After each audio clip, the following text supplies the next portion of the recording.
আন্দোলনকে ঢাল হিসেবে ব্যবহার করে আন্দোলনকারীদের সঙ্গে মিশে গিয়ে ষড়যন্ত্রকারীরা দেশে অরাজক পরিস্থিতি সৃষ্টির অপচেষ্টায় লিপ্ত হয়েছে বলে মন্তব্য করেছেন বিএনপির ভারপ্রাপ্ত চেয়ারম্যান তারেক রহমান। তিনি ১৬টি পয়েন্ট তুলে ধরে দেশবাসীকে ধৈর্যশীল, শান্ত এবং সজাগ থাকার আহ্বান জানিয়েছেন।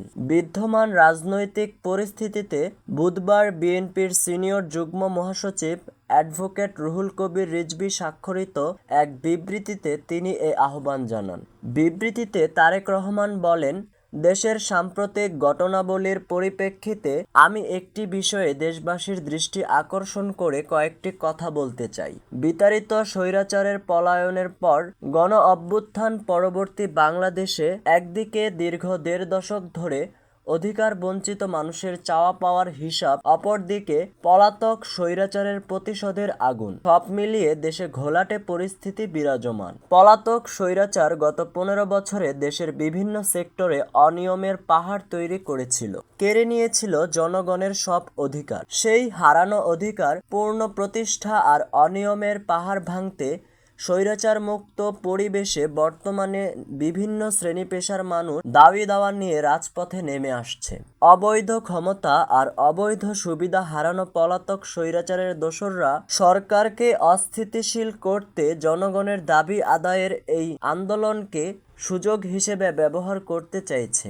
আন্দোলনকে ডাল হিসেবে ব্যবহার করে আন্দোলনকারীদের সঙ্গে মিশে গিয়ে ষড়যন্ত্রকারীরা দেশে অরাজক পরিস্থিতি সৃষ্টির অপচেষ্টায় লিপ্ত হয়েছে।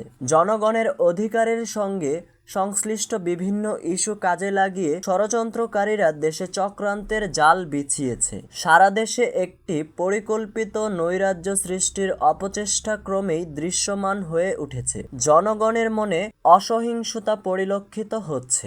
গত কয়েকদিন রাজধানী ঢাকাসহ দেশের বিভিন্ন স্থানে যেসব ঘটনা ঘটেছে, এসব ঘটনাকে বিচ্ছিন্ন হিসেবে দেখার অবকাশ নেই। সাম্প্রতিক সময়ে রাষ্ট্রীয় স্থিতিশীলতা বিনষ্টকারীদের অপতৎপরতা উদ্বেগজনক হয়ে দেখা দিয়েছে। মাফিয়া সরকারের বিরুদ্ধে রাজপথে জনতার আন্দোলনে যেই শিক্ষার্থীরা সামনের কাতারে এসে সাহসী ভূমিকা রেখেছিল, হঠাৎ করে এখন তারা কেন একে অপরের বিরুদ্ধে একটা প্রতিহিংসা পরায়ণতা হয়ে উঠল? জনমনে এই প্রশ্নটি এখন বড় হয়ে দেখা দিয়েছে। ছাত্র জনতার এমন একটি সাফল্য গণ অভ্যুত্থানের পর শিক্ষার্থীরা কেন শিক্ষাঙ্গনে ভাঙচুর চালাবে, কেন আগুন ধরিয়ে দিবে? এসব ঘটনা স্বাভাবিকভাবে দেখার সুযোগ নেই। জনগণের যৌক্তিক আন্দোলন পরিস্থিতির সুযোগ নিয়ে কেউ সাবোটাজ করছে কিনা আইন শৃঙ্খলা বাহিনীকে এটি নিবিড়ভাবে তদন্ত করতে হবে। পরিস্থিতির ওপর নজরদারি আরও বাড়াতে হবে।